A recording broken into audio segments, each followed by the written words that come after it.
Karma memecat Sintayong. Kata itulah kita sematkan untuk timnas Indonesia yang mana secara brutal dibantai 5-1 oleh Australia, guys. Ini bukan tanpa alasan kenapa kita bisa dibantai habis-habisan nama Australia. Ya pasti jelas lah, karena memang pergantian pelatih, guys. Nggak bisa dipungkiri, karena di leg pertama kemarin meskipun kita digempur habis-habisan, kita masih bisa nahan imbang 0-0. Ditambah lagi di saat itu materi pemain kita pas-pasannya, tidak semewah sekarang. Tapi ketika kita sudah memiliki pemain yang maaf katanya udah berlimpah ruah, terus pelatih juga yang maaf katanya sesama culture-nya dengan mereka, tapi kok malah kebantai kita 5-1. Apakah ada kaitannya dengan Sintayong bahwasanya kita itu kualat, ya? Atau bisa kita bilang karma karena sudah memecat Sintayong secara tiba-tiba? Nah, kalian bisa menjawab, guys. Komen di kolom komentar apakah ada kaitannya.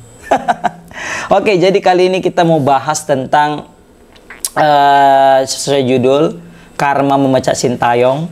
Ya, karena kita tahu selama ini Sintayong lah orang yang sudah berjasa membawa timnas kita ini melangkah jauh hingga ke round 3, dan bahkan yang sebelumnya kita tidak pernah berpikir untuk menatap Piala Dunia, untuk bermimpi main di Piala Dunia. Kali ini kita sempat bahkan udah optimis bakal bisa main di Piala Dunia. Karena apa? Karena Coach Sintayong yang sudah membawa perubahan besar dari zaman kegelapan timnas Indonesia menuju zaman terang benderang.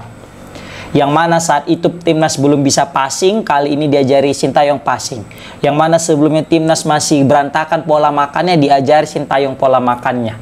Yang mana sebelumnya kita takut ketika menghadapi tim besar, mental kita nggak ada, tapi Sintayong melatih kita untuk tidak takut dan berani fight ketika menghadapi tim-tim besar. Dan terbukti kita berhasil menahan imbang Arab Saudi di kandangnya, Bahrain di kandangnya, yang mana sebelumnya ketika menghadapi Bahrain kita dibantai 10-0. Terus juga kita berhasil menahan seri Australia di kandang, yang notabene rankingnya sangat jauh. Ditambah lagi kita berhasil memecahkan rekor untuk meraih kemenangan perdana atas Arab Saudi, yang mana sebelumnya kita sangat sulit untuk bisa menang menghadapi Arab Saudi meski kita bermain di kandang, dan itu semua sejak di bawah kepemimpinan Sintayong. Dan ditambah lagi kita belum pernah masuk mencicipi round 3 Piala Dunia, akhirnya kita pernah. Itu juga karena Sintayong. Dan kita dengan gak ada merasa bersalahnya memecat Sintayong di tengah-tengah euforia ini, guys. Dengan dalih untuk mempercepat, untuk memperbesar peluang kita lolos Piala Dunia. Dan hasilnya apa? Zong. Bukannya kita bisa langsung lolos Piala Dunia, tapi malah terancam kita nggak lolos Piala Dunia. Iya kan? Mungkin ini akan berbeda ya jika memang masih Sintayong yang melatih timnas Indonesia ketika menghadapi Australia.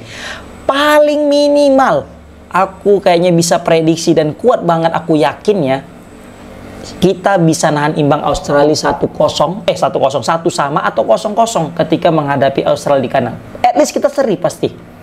Apalagi ditambah dengan banyaknya pemain yang baru berdatangan kayak Ole Romeni kemarin.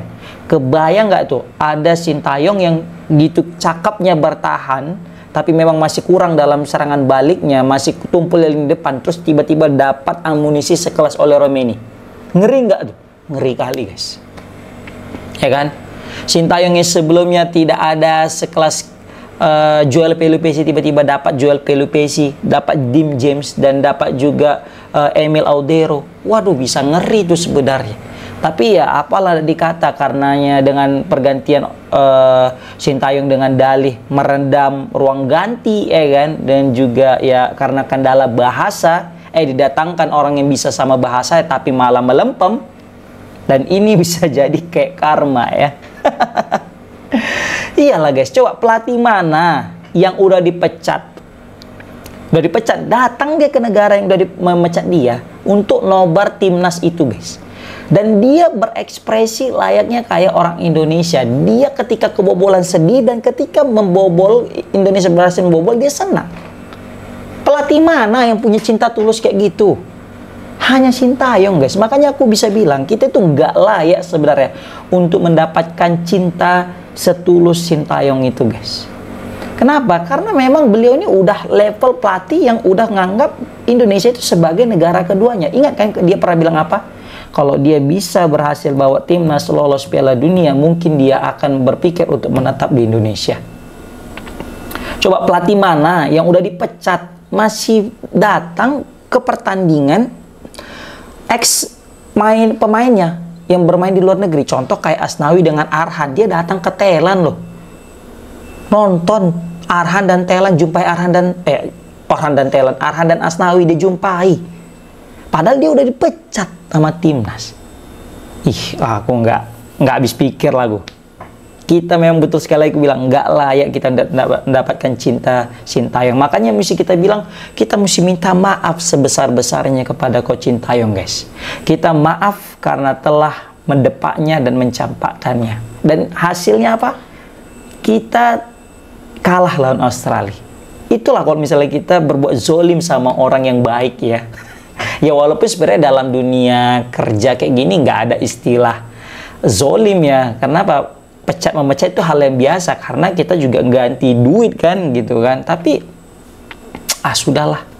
Dan dari sini kita juga akhirnya sadar bahwasanya kan sering sekali banyak orang mengkritisi pola permainan Sintayong yang cenderung bertahan, monoton, bosan lah nontonnya, serangan balik aja. Padahal dihuni pemain-pemain bintang, dihuni pemain-pemain kelas Wahid, tapi kok mainnya bertahan, miskin taktik. Gitulah banyak kali orang itu ngomen ya kan.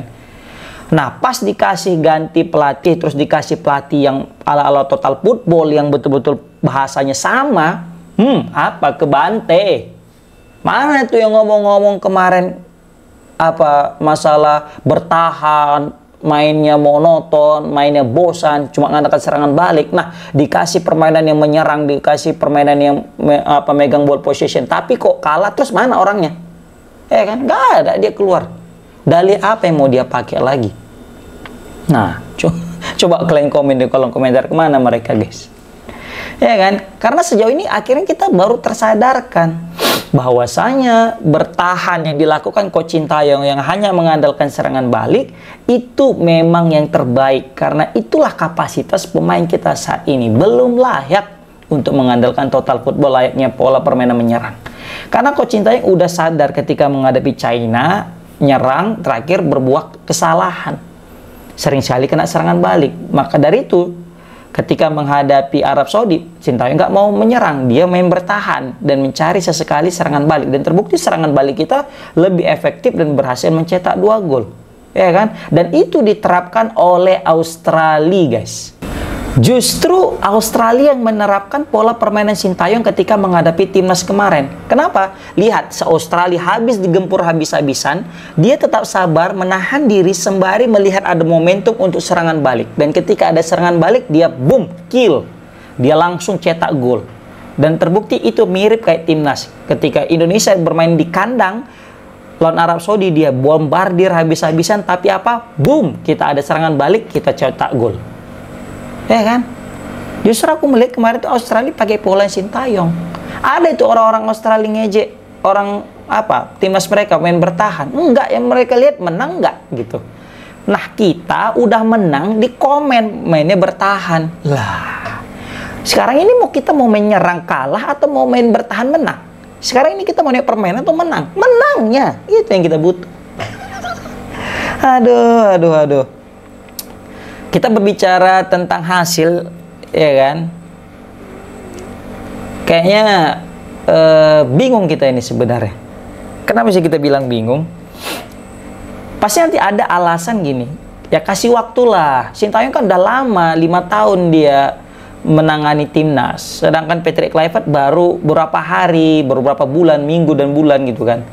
Lah, siapa suruh ganti pelatih? Udah tahu ini udah setiap laga adalah final, yang kita butuhkan adalah hasil.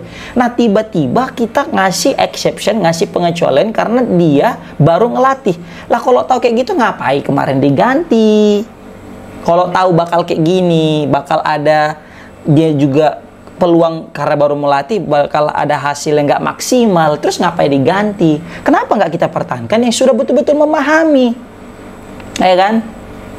Baru juga bisa kita lihat bagaimana Sintayong yang mana selama 90 menit itu berdiri guys. Mulai dari kick off sampai akhir peluit itu 90 menit berdiri. Ngasih instruksi. Bahkan nggak jarang dia tuh mau marah ke wasit.